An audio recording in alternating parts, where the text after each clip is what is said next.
overcome polarity. Humanity was influenced by these two contrasting areas of wisdom. All true governing bodies were visited by agents of these brotherhoods and were partly initiated in the evolution plan of humankind. In ancient times, the Brotherhood of the Serpent divided into the Brotherhood of the Yellow Dragon and the Brotherhood of the Red Dragon. Together, they formed the Brotherhood of the Snake. Both undertook the spiritual education of the human race, the Yellow Dragon in the east and the Red Dragon in the west. We can still find the Order of the Yellow Caps and the Order of the Red Caps and their monasteries, which date from that time, scattered throughout Tibet. The spiritual warriors of Shambhala and Agharta foretold that at the end of the cycle of declines, when the final prophecy of the spiritual battle on earth would be fulfilled, they would return to reveal the truth and herald the passing of the Dark Age into the Golden Age. The survivors of Atlantis were the chosen seeds of the fifth root race from which humanity originated. Over many thousands of years, the maturing humankind went into a deep and amazing state of consciousness. The extraterrestrial carriers of light gave the surviving Atlantean priests instructions to start the Brotherhood of the Serpent. The third unknown power to influence the brotherhoods was the eagle, symbolizing the space brotherhood. They inspired each brotherhood and their worldly kings to build empires. All wars were instrumental in introducing new historical eras and in creating the history of the human race. It was the old game: when two parties fight, the third party and its agenda remain hidden. Thus, all world leaders were led by the third power in order to fulfill the world plan of creation. The light carriers from the Federation, also called the Guardians of God, introduced on Earth a secret education program in order to guide the worldly humans in their evolution plan towards completion. They are akin to what we call in the biblical tradition the archangelic, or in the Eastern tradition the avatars or maha-avatars, those who bring the divine science or the Dharma, the teachings of light. It is from these higher levels that we will see the fulfillment of what is prophesied in the Old and New Testament with the coming of Melchizedek, Lord Melchizedek, one who initiated Abraham, as we are told in the book of Genesis chapter 14, and one of which the Christ figure in the New Testament book of Hebrews was connected with. They are members of the higher angelic brotherhoods of light who will intervene and change the world from a material-based culture under the control and dictatorship of those who control the financial, the political, and scientific power to one of true spiritual liberation.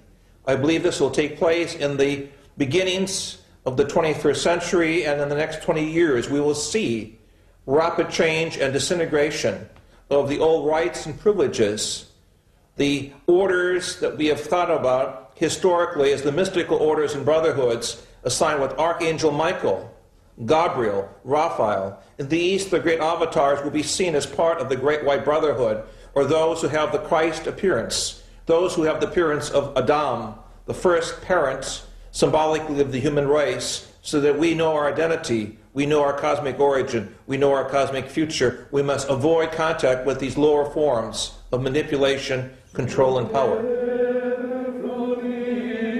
At times, the Brotherhood sent messengers to Earth with secret missions.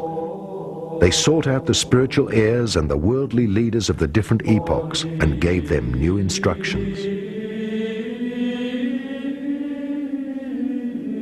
The Count of Saint-Germain appeared across several centuries in Europe and finally disappeared during his journey through Asia.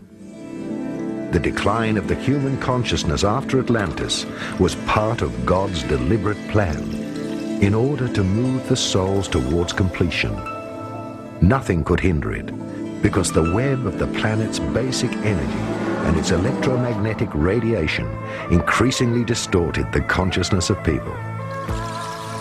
Whenever the time was right, they brought new consciousness impulses to the leaders of humankind. This happened through the messengers from the cities of the inside of the earth. Some came as incarnated masters, others as emissaries.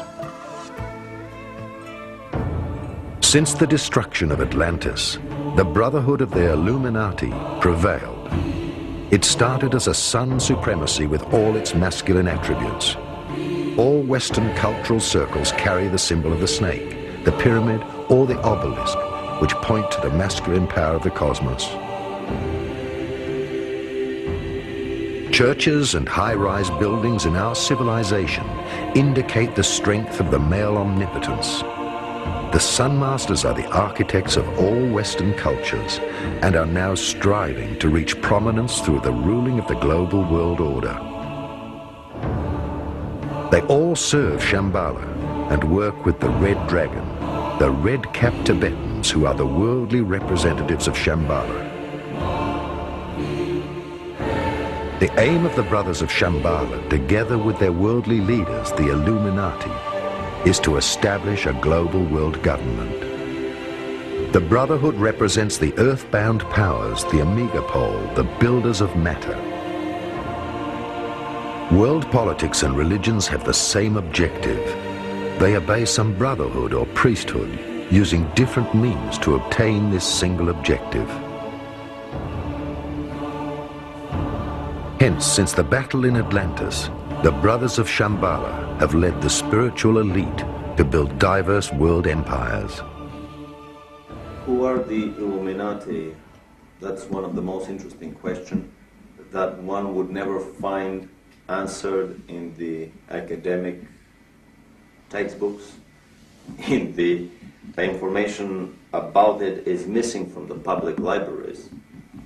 However, after years of research and primarily association with the large American dissident political community, I have discovered for myself knowledge and books that normally is simply impossible to get. It has been deleted from the public libraries in the best Orwellian tradition by probably the Illuminati themselves. Whether the Illuminati are the topmost layer of the secret societies on the planet is not that important a question. There may be other levels above them. What is important is that the Illuminati are the interface between the secret societies, this pyramid of secret societies on the planet, and the extraterrestrials above them. There are many books that indicate that, let's call it the Politburo of the Illuminati, has members that are either extraterrestrials that beam down for every meeting, or even the rumor is that Lord Maitreya himself may be materializing for some of the more important meetings that they have. So basically, the Illuminati are the quiet, underground, low-key interface between our secret terrestrial government and aliens above it, aliens who themselves are subcontracting for even higher levels of celestial management structures. What is the political program of the Illuminati? What is their political manifesto? Comrade Lucifer is known in the celestial nomenclature as the bright morning star. So anything that is associated with light, anything that has a light in its title, a book that talks a lot about life rather than about love, is probably inspired by the Luciferian, by the Illuminati presence on the planet. And basically the Illuminati are the secret political party that has to prepare the political, the philosophical, the religious, and the cultural groundwork for the establishment of, should we call it the second coming, the millennium. What happened to Agharta? The Moon Masters, the Luminari, the immortals who lived in Agharta represented the spirit-bound, the Alpha Pole. The Masters are the protectors of the spirit. They have whole physical etheric bodies and can materialize at any time. They are the keepers of the magnetic field of the earth and of its karma. They are the other polarity, the spiritual alpha powers. They work together with the masters of light. They are the keepers of the grail, the sacred and integral forces of the inner cosmos. The sacred fire holds the 7 original energies which flow in the 7 chakras of the earth and in every living being, organic or inorganic, as the spirit in matter. As such, it manifests as the building plan of God for the world's era.